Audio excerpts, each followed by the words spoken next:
Today's video is going to be on the IWI ACE in 5.56. This is a pistol. Some people call it a gall. It's a neat little gun. I've got 900 rounds on it. I'll tell you, as I usually do, the pros and cons and throw in a little shooting footage as well.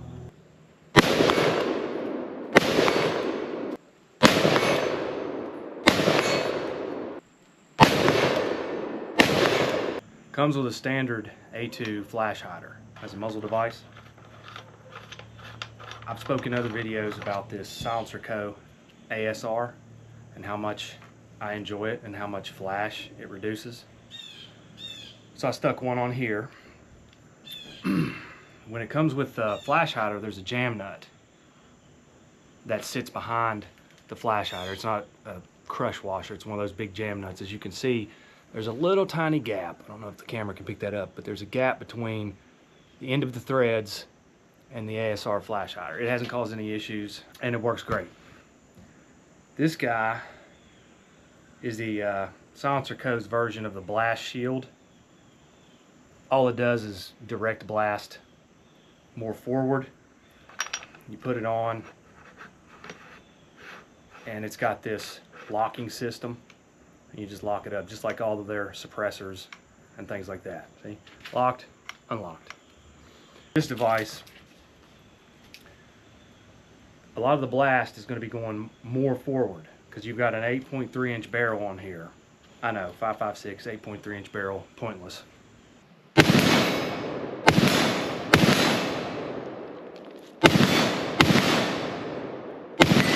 The recoil impulse is a little bit more punchy.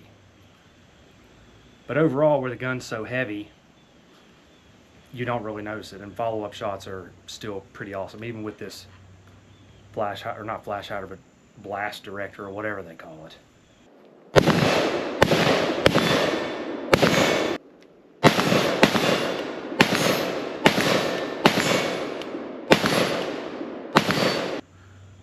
So, under these panels are Picatinny rail. As you can see, these panels slide off. A lot of guys will put angled foregrips on because this is still pistol, so you gotta follow the rules of, you know, makeup land for that. For me, this works just fine. One cool thing about this Picatinny rail setup is they've got a little spot in here, I don't know if you can see, nestled in for wiring. So if you can get all your wires for your tape switches or pressure pads, you can get all of them in there, coil them up and run them along this front sight post. It works out pretty well. Magpul QD sling adapter right there for the latch back here. So you got a latch up here and then a quick adapter there. Because there is no front sling mount. You can use this, which is part of the front sight post. Maybe that's what they originally made it for, not sure. The sights, the irons, okay, that little green glowy thing right there, that's the tritium. And it comes with a 300 meter, or maybe yard, and a 500 meter flip aperture yard. This thing is incredibly accurate for an 8.3 inch barrel. I don't know what magic they work, but it's awesome.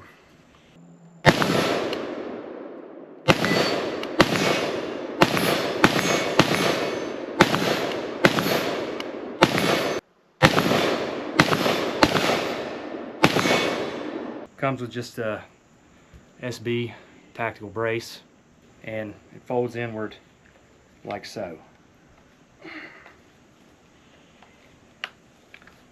Still a little stiff because I hardly ever use it. So yeah, I mean, quite the compact package.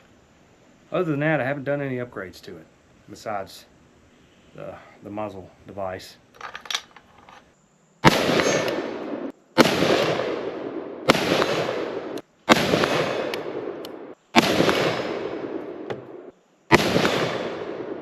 I don't know if that was a hit or not.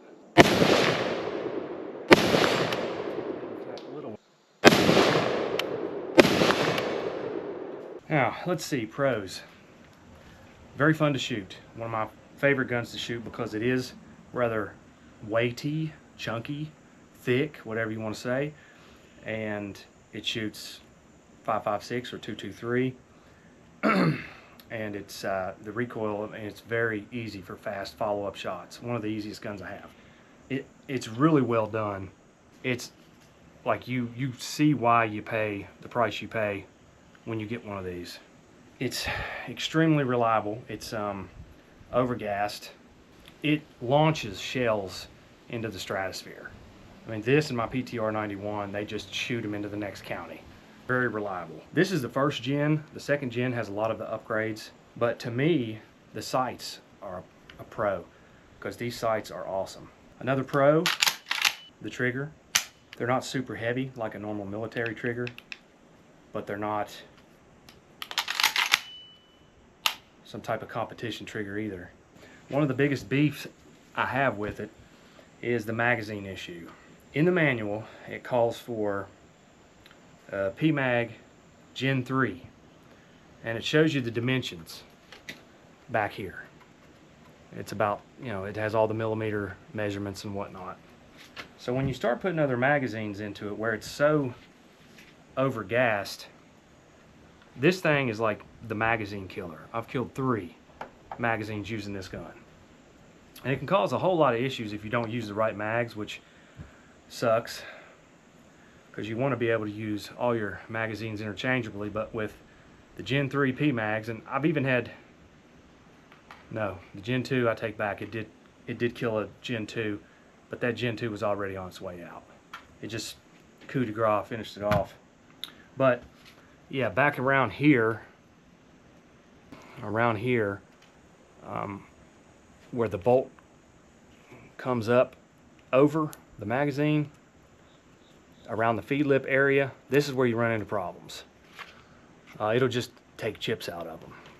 And same thing with this Lancer. It actually ended up double feed, well, not this particular Lancer, but Lancers like this. It ended up double feeding, and one of the rounds came back, somehow ended up coming back, wedging between the bolt and right there. You can see that on camera, and indented the magazine so much that it was inoperable. It wouldn't work anymore.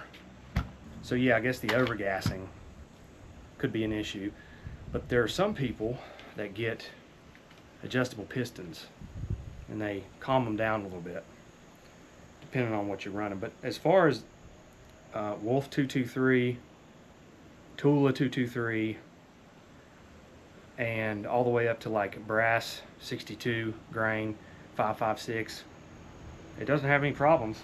But there is also that it has a problem sometimes on different magazines, like the P mags, they'll drop. But sometimes, okay, they're not going to do it now, but I guess maybe it's depending on the weather and the swelling up of the plastic But sometimes I've got to reach down and actually pull it out. That's not a big issue. You probably should be pulling your magazine out anyways, rather than just having it drop free. It's nice to have it drop free, but you probably want to just get in the mood of, or get in the habit of pulling your magazines out.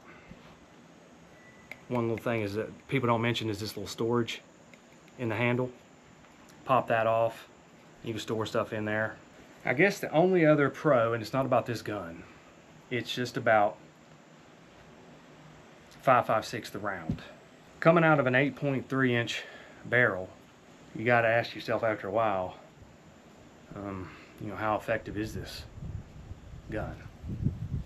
Yeah, I can hit steel with it, and it's still gonna hurt, possibly kill, depending on shot placement at 160 meters, but I've never actually tried this thing out on like a Paul Harrell meat target. So I don't know what it would do once it actually hits the plate. And when it does, when we were far out at 160, it wasn't necessarily swinging those plates. So, I mean, in a way, it's kind of impractical because it's 8.3 inch barrel. So you say, okay, well, how could I make this usable? Probably have to put a suppressor on it. But to make it a practical firearm, you'd want to suppress it, because if you're using it close or indoors, it's going to be so concussive that it's probably going to disorient you and everybody else. And to suppress it, you got to get an adjustable piston. So you're going to sink some money into this get-up, trying to make it like a home defense weapon or something like that. Then you're going to have to put a light on it. Overall, do I love it? Yes. Would I buy it again? Knowing what I know now, probably not. I really do like it, and I'm glad that it's here, but you know, once you figure out that it's, you know, the 8.3 inch barrel, I guess, is what kills it. So if you get it in the 16, at least for me, I like a longer barrel with 5.56. If you get it in the 16, that would probably be a really good gun, really reliable. Basically an AK in 5.56. Some differences, but essentially the same thing. You clean them the same way. Long stroke piston. And that's another thing that'll get on your nerves, is getting the dust cover off. The dust cover does not come off like an AK-47, and I might have to make a whole nother video on that. But there's a certain way you take it off, but getting it back in is the hard part. You kind of got to Judy chop it.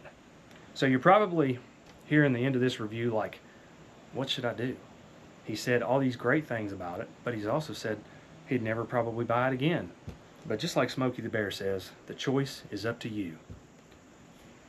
So this video has been on the IWI ACE in 5.56, the pistol, and thank you for watching.